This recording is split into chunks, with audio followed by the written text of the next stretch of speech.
السلام علیکم دوستو، ویڈیو دیکھنے سے پہلے ہمارے اس چینل کو ضرور سبسکرائب کر لیں اور نیچے موجود بیل آئیکن کو ضرور کلک کر لیں تاکہ ہماری ہر آنے والی ویڈیوز باقاعدگی سے آپ کے پاس پہنچتی رہے۔ ونصلي على رسوله الكريم أما بعد فأعوذ بالله من الشيطان الرجيم بسم الله الرحمن الرحيم قل إن كنتم تحبون الله فاتبعوني يحببكم الله صدق الله العظيم۔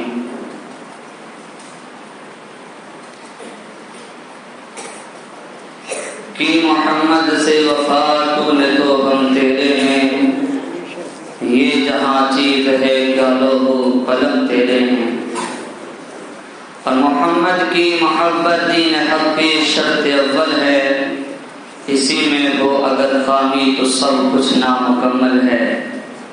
محمد کی غلامی ہے سند آزاد ہونے کی، خدا کے دامن توحید میں آباد ہونے کی۔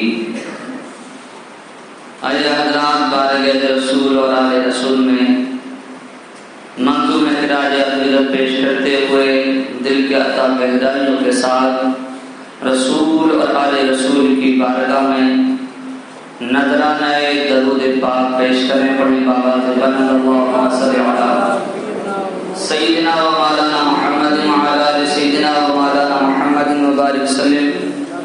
صلاۃ و سلام علیک یا رسول اللہ صلی اللہ علیہ وسلم۔ جن حضرات کو آگے کی جگہ میں کچھ جگہ خالی نظر آ رہی ہے تو پیچھے والے آگے آ جائیں، بڑھ جائیں تاکہ پیچھے آنے والوں کو جگہ مل سکے، آرام سے بیٹھ سکیں۔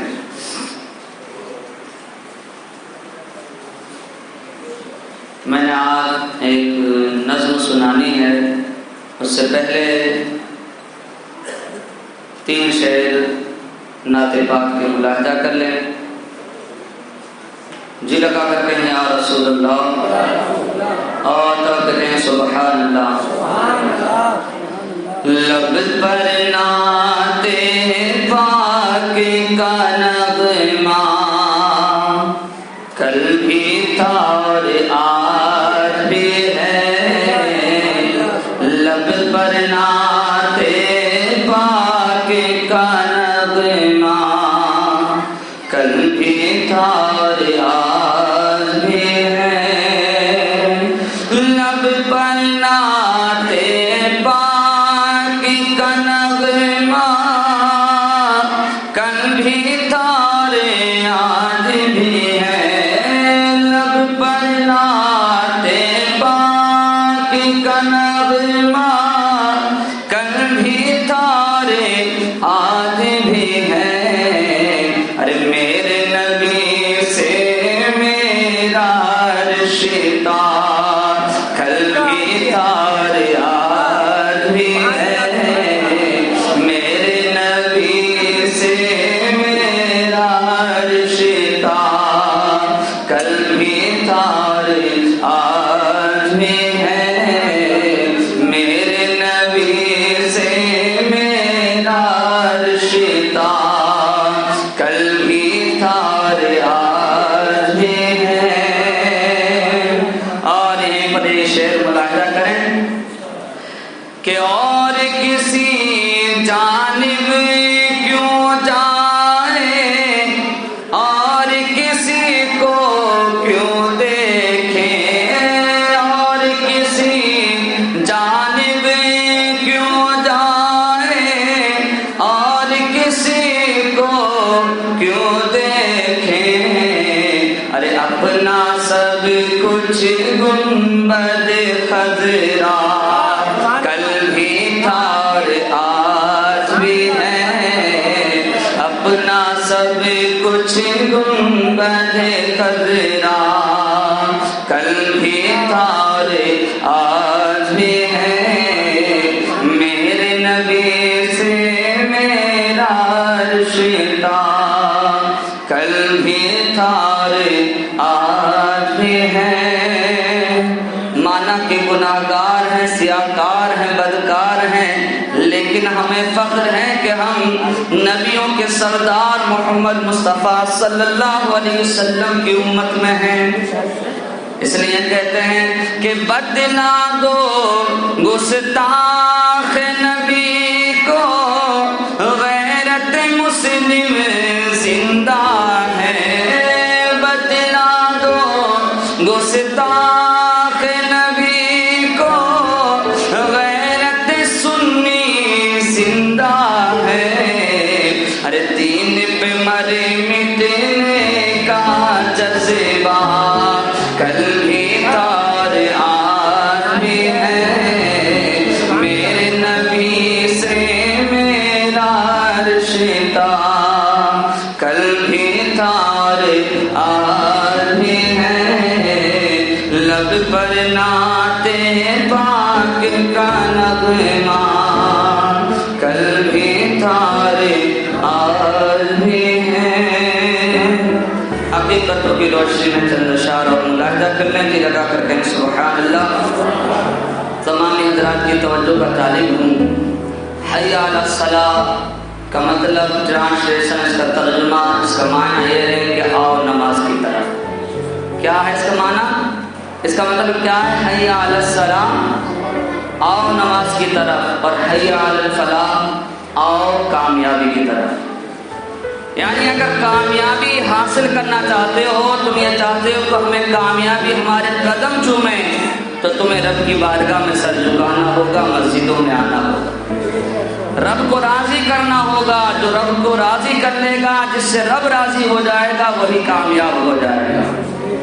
اس لیے کہتا ہوں، دی حضرت بلال نے کعبے سے جب صدا، حیا علی الصلاۃ، حیا علی الصلاۃ، دی حضرت بلال نے کعبے سے جب صدا، حیا علی الصلاۃ، حیا علی الصلاۃ، ارشاد کبریاء ہے اعلان مصطفیٰ، حیا علی الصلاۃ، حیا علی الصلاۃ، حیا علی الصلاۃ، حیا علی الصلاۃ۔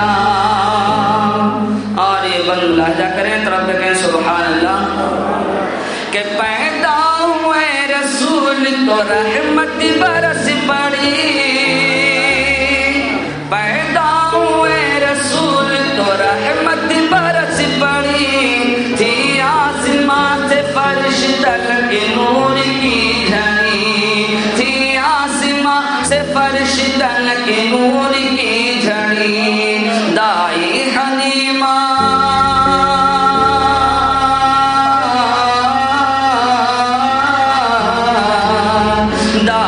حلیمہ گود میں لے کر تو چل پڑی، بیمار اٹھنی میں عجب جان پڑ گئی، بیمار اٹھنی میں عجب جان پڑ گئی، تو بعد صبا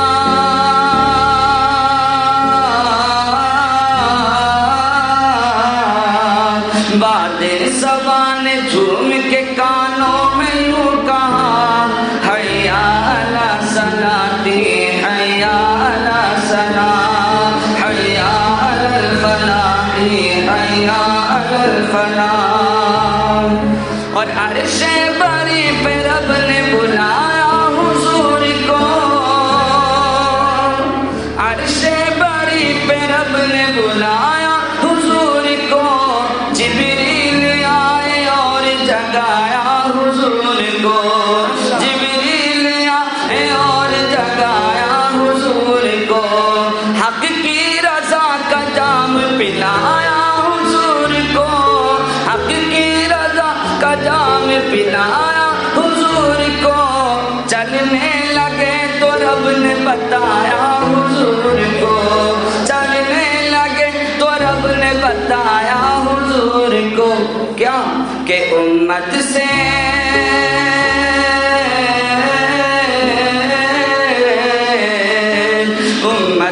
جا کے کہنا یہی تحفہ ہے ملا، حیا علی الصلاۃ، حیا علی الصلاۃ، حیا علی الصلاۃ، حیا علی الصلاۃ۔ اور حقیقتوں کی روشنی میں امام حسینی کی بارگاہ میں یہ شعر ملاحظہ کریں تو آپ کہتے ہیں یا حسین کہ اسلام کے علم کو اٹھایا حسین نے، اسلام کے علم کو اٹھایا حسین نے، باطل کے آگے سر نہ جھکایا حسین نے۔ اس لیے شاعر کہتا ہے کہ اذان پڑ گئی حضرت بلال کی ہستی، اذان پڑ گئی حضرت بلال کی ہستی، اور نماز پڑھ گئے دنیا میں کربلا والے۔ اسلام کے علم کو اٹھایا حسین نے، باطل کے آگے سر نہ جھکایا حسین نے، باطل کے آگے سر نہ جھکایا حسین نے۔ کیا چیز ہے نماز بتایا حسین نے، سجدے میں اپنے سر کو کٹایا حسین نے، سجدے میں اپنے سر کو کٹایا حسین نے۔ یہ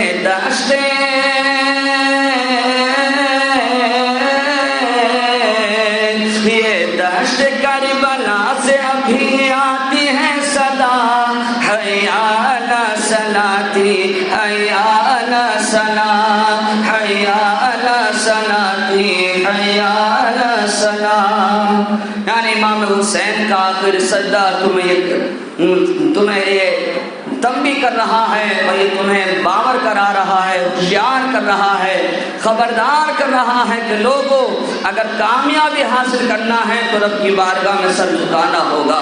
جو رب کی بارگاہ میں جتنا جھکتا چلا جائے گا اللہ تعالیٰ اس کو اتنا ہی سر بلند کرتا چلا جائے گا۔ اور آخر شعر میرے ان نوجوانوں کے لیے کہ جو آج صرف اور صرف کچھ لوگ ایسے ہیں جو شادی کے ڈر سے داڑیاں نہیں رکھتے ہیں، کہیں شادی میں رکاوٹ نہ آ جائے۔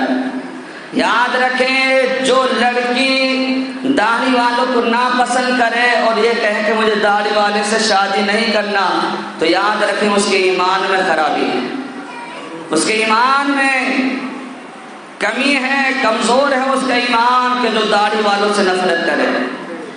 کیوں؟ کیونکہ داڑھی جو ہے نبی کی سنت ہے، تمام نبیوں کی سنت ہے داڑھی۔ اگر یہ داڑھی چہرے پر بدرون کی ہوتی تو اللہ اپنے حبیب کے چہرے پہ داڑھی سجاتا ہے۔ اس چہرے پر جو خوبصورتی آتی ہے، مرد کی جو پہچان ہوا کرتی ہے، جو امتیاز ہوا کرتا ہے، وہ داڑھی سے ہوا کرتا ہے۔ کیوں؟ عورت کے داڑھی نہیں ہوتی ہے، مرد کے ہوا کرتی ہے۔ سمجھ رہے ہیں؟ تو اس شعر کو سنیں اور کوشش کریں، ارادہ کریں دل میں کہ اللہ تعالیٰ ہم سب کو اپنے پیارے نبی کی پیاری سنت پر عمل کرنے کی توفیق عطا فرمائے۔ کچھ لوگ یہ ہیں اس ڈر سے داڑھی نہیں رکھ رہے ہیں کہ یار ابھی بچوں کی شادی کرنا ہے، جھوٹ سچ بول کے کمانا ہے، ابھی ڈنڈی اور مارنا ہے، ابھی دودھ میں پانی اور ملانا ہے، سمجھے؟ یہ سوچ کے داڑھی نہیں رکھ رہے ہیں، ابھی گالی گلوچ کرنا ہے، ابھی برے کام کرنا ہے، ابھی غلط کام کرنا ہے۔ میرے بھائی کیا پتا تو کیا لکھوا کے لیا ہے اللہ کی گھر سے؟ کیا تو نے لکھوا لیا ہے کہ ہاں جب میں یہ کام پورا کر لوں گا تبھی موت آئے گی؟ کیا تو نے لکھوا لیا ہے کہ ہاں 2 سال تک میں داڑھی نہیں رکھوں گا تو کیا ابھی بچوں کی شادی رہ گئی ہے؟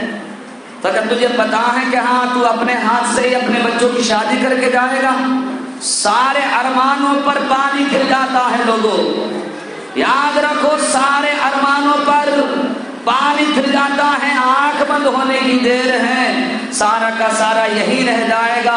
ہمارے تمہارے نبی جناب محمد رسول اللہ صلی اللہ علیہ وسلم نے صحابہ سے پوچھا، لوگوں یہ بتاؤ کہ تمہیں اپنا مال زیادہ عزیز ہے یا اپنے وارثوں کا مال زیادہ عزیز ہے؟ تو صحابہ نے عرض کیا رسول اللہ کون ایسا شخص ہوگا جو اپنے مال سے زیادہ اپنے وارثوں کا مال عزیز رکھتا ہو، اس سے محبت کرتا ہو؟ تو فرمایا کہ میں دیکھتا ہوں کہ عملاً تم اپنے مال سے کم اپنے وارثوں کے مال سے زیادہ محبت کرتے ہو۔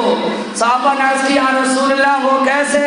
فرمایا کہ تمہارا مال تو حقیقت میں وہ ہے جو تم نے اللہ اس کے نام پر قربان کر دیا ہے، حقیقت میں تمہارا مال وہ ہے جو تم نے اللہ اس کے رسول کی بارگاہ میں دے دیا ہے۔ ارے آنکھ بند ہونے کی دیر ہے، سارا مال غیروں کا ہو جائے گا، سارا مال وارثوں کا ہو جائے گا۔ تم جھوٹ سچ بول کر، تم حرام و حلال میں امتیاز نہ کر کر نہ فرق کرتے ہو، اور پھر سارا کا سارا مال کن کے لیے کما رہے ہو؟ اپنے وارثوں کے لیے، اپنی اولاد کے لیے۔ حرام کماؤ گے تم، کھائیں گے تمہارے گھر والے، لیکن حساب تمہیں دینا ہوگا، حساب تمہیں دینا ہوگا۔ لہذا اس بات کو یاد رکھیں، ابھی بھی وقت ہے، توبہ کا دروازہ کھلا ہوا ہے، اللہ کی بارگاہ سے نا امید مت ہو۔ لا تقنطوا من رحمت اللہ، اللہ تعالیٰ بڑے بڑے گناہ گاروں کو، بڑے بڑے مجرموں کو معاف فرما دیا کرتا ہے۔ اگر تم بھی سچے دل سے توبہ کر لو تو اللہ تمہاری خطاؤں کو مٹا کے رکھ دے گا۔ ایک صحابی رسول کا واقعہ میں سناتا چلوں۔ ایک صحابی ابھی ایمان نہیں لائے تھے، حضور کے بارگاہ میں آئے، نام ہے دحیہ کلبی۔ کیا ہے؟ دحیہ کلبی، بڑے خوبصورت تھے، بڑے حسین و جمیل تھے۔ تاریخ میں آتا ہے حضور کی بارگاہ میں آئے تو گریزاری کرنے لگے، رونے لگے، آنسو تھمنے کے نام نہیں لے رہے تھے۔ عرض کرنے لگے یا رسول اللہ، کیا مجھ جیسا مجرم بھی گناہ معاف ہو سکتے ہیں؟ مجھ جیسے مجرم کے بھی؟ کیا مجھ جیسا خطا کار بھی اللہ کی بارگاہ میں قبول ہو سکتا ہے؟ کہ اللہ تعالیٰ مجھ جیسے گناہگار کو بھی قبول کر لے گا، میری بھی خطائیں معاف کر دے گا؟ تو پوچھنے لگے حضور دحیہ کلبی، بتا تو صحیح تیرا جرم کیا ہے، تو نے کیا گناہ کیا ہے، تیری خطا کیا ہے؟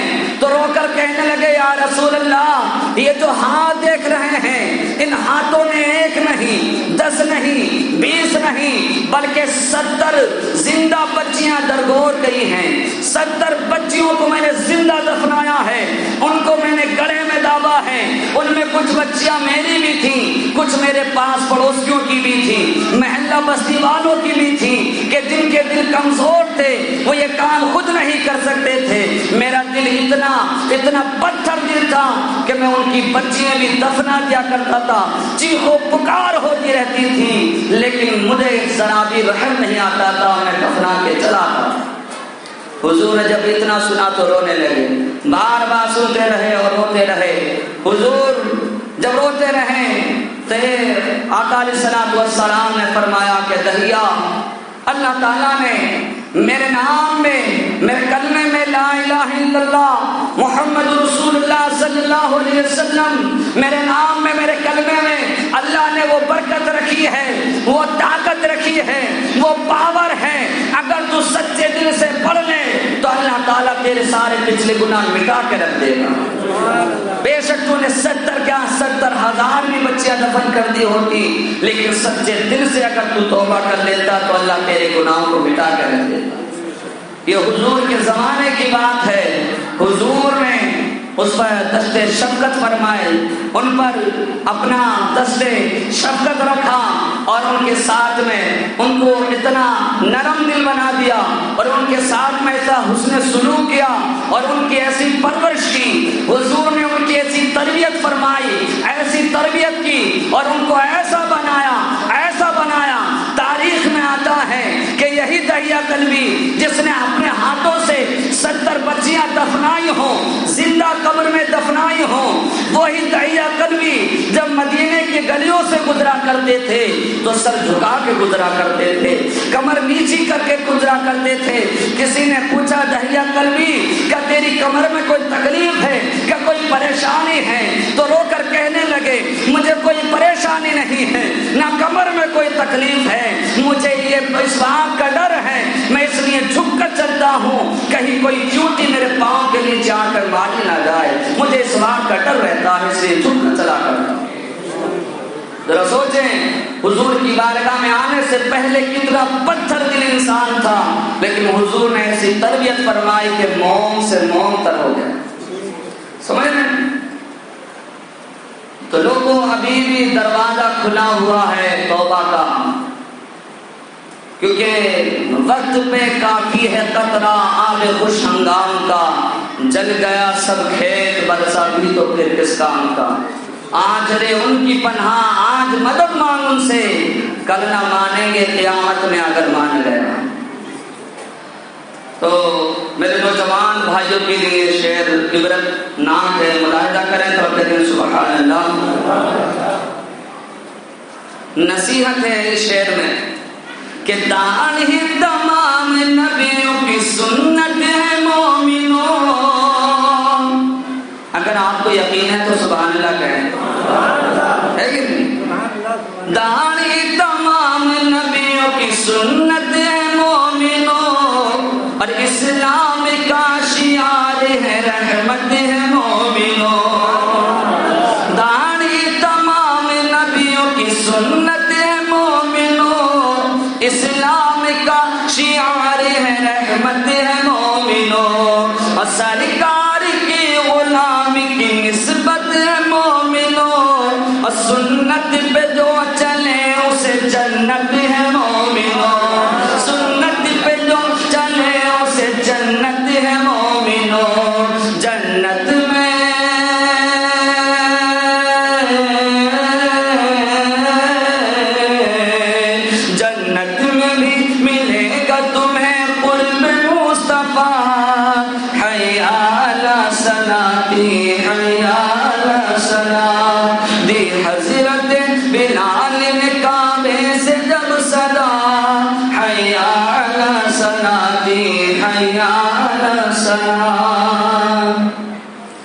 ہمارے تمہارے نبی کی پیاری پیاری سنت ہے داڑھی رکھنا۔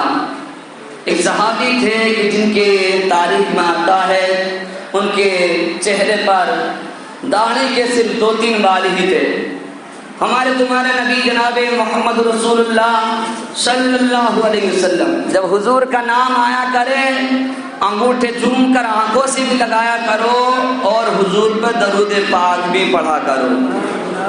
کم سے کم چھوٹا سا چھوٹا درود پاک کیا ہے؟ صلی اللہ علیہ وسلم، کم سے کم اتنا ضرور پڑھ لیا کرو۔ تو صلی اللہ علیہ وسلم پیارے آقا علیہ الصلوۃ والسلام جب ان کو دیکھتے تو ہماری تمہاری نظر تو تھی نہیں حضور کی۔ ہمارے نبی تو وہ دیکھا کرتے تھے جو کوئی بھی نہیں دیکھا تھا کرتا تھا۔ ہمارے نبی وہ جانتے تھے جس کو کوئی بھی نہیں جانتا تھا۔ تو ہمارے نبی ان کو دیکھتے تو مسکرایا کرتے۔ تاریخ میں آتا ہے کہ حضور دیکھا کرتے کہ ان کے داڑھی پر فرشتے جھولا جھولا کرتے تھے۔ سبحان اللہ، آج ہی لگا کر کہیں سبحان اللہ، ذرا اونچا بولیں اللہ کی تعریف ہے، اللہ کی حمد ہے جو سبحان اللہ ایک بار کہے اللہ تعالیٰ 70 رحمتیں نازل فرماتا ہے۔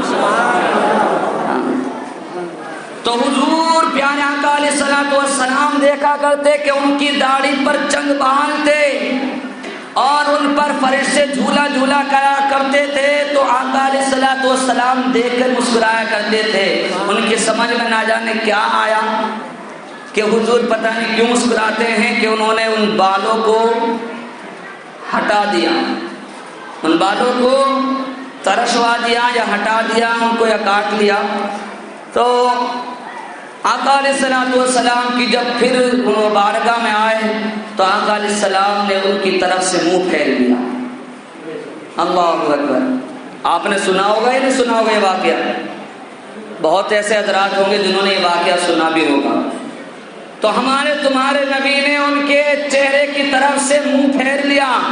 وہ آگے سے آئے حضور نے منہ پھیر لیا، پیچھے سے آئے حضور نے منہ پھیر لیا، دائیں سے آئے حضور نے منہ پھیر لیا، بائیں سے آئے حضور نے منہ پھیر لیا۔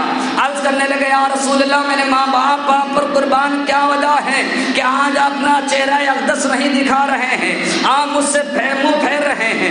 پہلے آتا تھا تو مسکرایا کرتے تھے، آج کیا وجہ ہے جو حضور منہ پھیر رہے ہیں، مجھے دیکھ کر مسکرا نہیں رہے ہیں؟ کیا وجہ ہے؟ کیا غلطی ہو گئی ہے۔ تو آقا نے فرمایا میں تیری وجہ سے نہیں بلکہ تیرے چہرے پر جو داڑھی تھی ان پر فرشتے جھولا جھولا کرتے تھے، میں ان کو دیکھا کرتا تھا اس لیے مسکرایا کرتا تھا۔ آج تو نے وہ بال حلال کر دیے ہیں اور آج وہ فرشتے نظر نہیں آ رہے ہیں۔ اللہ اکبر۔ ذرا سوچیں ہمارے تمہارے نبی جناب محمد رسول اللہ صلی اللہ علیہ وسلم کے امتی ہیں ہم، تو ہمیں یہ چاہیے کہ اپنے چہروں پر داڑھی رکھائیں۔ کوئی اس وجہ سے یہ سوچے کہ ہاں ڈنڈی مار رہا ہوں اس لیے داڑھی رکھانا صحیح نہیں ہے، جھوٹ بول رہا ہوں اس لیے داڑھی رکھانا صحیح نہیں ہے، شادی کرنا شادی میں رکاوٹ آ جائے کہ اس لیے داڑھی رکھانا صحیح نہیں ہے۔ یاد رکھیں کل قیامت کے دن کوئی سا بھی بہانہ کام آنے والا نہیں ہے، یہ بہانے چلنے والے نہیں ہیں، ان بہان بازیوں سے بچو۔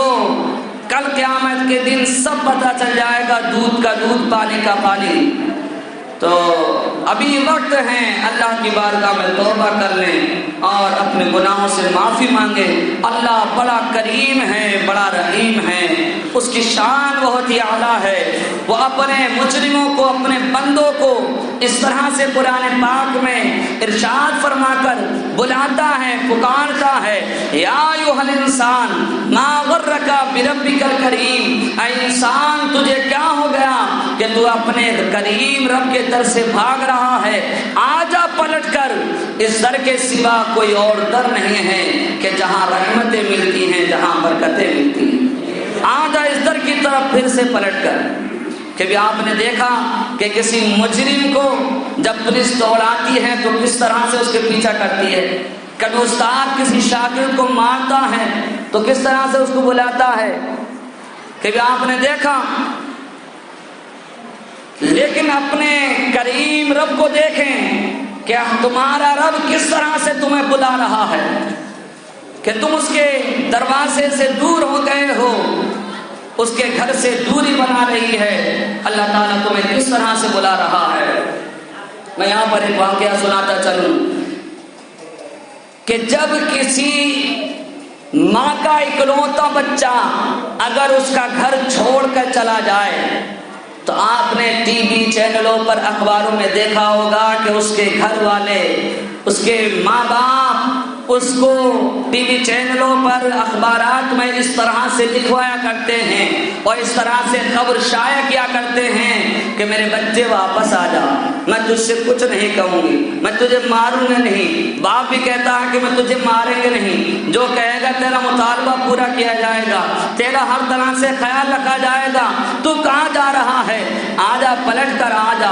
اس طرح سے ایک ماں اپنے بچے کو بھاگے ہوئے کو بلایا کرتی ہے، اور میرا رب وہ ہے کہ جس کے بارے میں آتا ہے کہ وہ اپنے بندوں پر اتنا مہربان ہے کہ ایک ماں سے 70 گنا زیادہ اس کی رحمت ہے، اس طرح بھی اتنا مہربان ہے کہ وہ 70 ماؤں سے زیادہ اپنے بندے سے پیار کیا کرتا ہے۔ ہمارے تمہارے نبی فرماتے ہیں کہ جب بندہ جوانی میں توبہ کیا کرتا ہے اور رب کی طرف پلٹ کر آ جایا کرتا ہے تو اللہ فرماتا ہے، اللہ کے رسول فرماتے ہیں کہ اس بندے کو اللہ تعالیٰ اپنا حبیب بنا لیا کرتا ہے اگر وہ جوانی میں توبہ کر کے آ جایا کرتا ہے۔ اور اللہ تعالیٰ اتنا خوش ہوا کرتا ہے اس بندے سے کہ اس کو اپنا حبیب بنا لیا کرتا ہے۔ اور اس کی مثال دی کہ اگر بھیانک اور خطرناک جنگل میں، ریگستان میں کسی کا اونٹ گم جائے، اس کے اوپر سارا ساز و سامان ہو، کھانے پینے کا، لیٹنے بیٹھنے کا، اوڑھنے کا، ہر طرح کا سامان ہو، اور وہ بھیانک بیابان جنگل میں ہو، دور دور تک کوئی بستی نہ ہو، کوئی بھی کھانے پینے کا سامان نہ ہو، اس کا اگر اونٹ گم جائے تو پھر وہیں بیٹھ کر وہ اس بات کا انتظار کرتا ہے، کیا موت کا انتظار کرنے لگتا ہے، کیا مجھے موت ہی آنی ہے، کیونکہ آس پاس میں کوئی بستی نہیں ہے، نہ کھانے پینے کا سامان ہے، نہ کسی طرح کا سامان ہے، کسی طرح سے بچ نہیں سکتا، سواری بھی گم ہو گئی ہے۔ وہ اسی انتظار میں بیٹھتا ہے کہ کم ملک الموت آئے اور کم میری روح نکالے، لیکن اسی انتظار میں وہ بیٹھے بیٹھے اچانک اس کا اونٹ پھر سے واپس آ جائے تو ذرا سوچو اس کو کتنی خوشی ہوگی۔ حضور نے یہ واقعہ بیان کیا صحابہ سے، فرمایا کہ اس کو بتاؤ کتنی خوشی ہوگی، کتنا اس کو آرام ملے گا، کتنا اس کے دل کو سکون ملے گا، کتنی خوشی نصیب ہوئی ہوگی کہ اس کی جان میں جان پڑ گئی۔ آقا صحابہ نے کہا یا رسول اللہ اس کو بہت خوشی ہوئی ہوگی۔ اللہ کے رسول فرماتے ہیں کہ اس کو اتنی خوشی ہوئی کہ وہ رب کے شکریہ میں یہ کہنے لگا مولا تو میرا میں تیرا رب ہوں، تو میرا بندہ ہے۔ فرحت خوشی میں یعنی اتنی خوشی نصیب ہوئی اور اتنی خوشی حاصل ہوئی کہ وہ اپنا زبان سے جو الفاظ نکالنے تھے سبقت لسانی کر گیا، کہنا کچھ چاہتا تھا زبان سے خوشی کے ذریعے اس کے زبان سے نکل کچھ گیا، یعنی وہ کہنا یہ چاہتا تھا مولا تو میرا رب ہے میں تیرا بندہ ہوں، لیکن خوشی میں اتنا بے قابو ہو گیا کہ کہنے لگا میں تیرا رب ہوں تو میرا بندہ ہے۔ حضور نے فرمایا کہ اتنی خوشی ہوئی اسے، لیکن اللہ کے رسول فرماتے ہیں کہ جب جوانی میں بندہ توبہ کرتا ہے اس سے بھی زیادہ اللہ بندہ اس بندے سے خوش ہوا کرتا ہے کہ اس کو اپنا حبیب بنا لیا کرتا ہے۔ اللہ تعالی ہم سب کو دین کی سمجھ عطا فرمائے، اپنے نبی پر مر مٹنے کا جذبہ عطا فرمائے۔ میرے کہنے میں آپ کے سننے میں جو وقت مولا تبارک و تعالی اپنے حبیب کے صدقے معاف فرمائے۔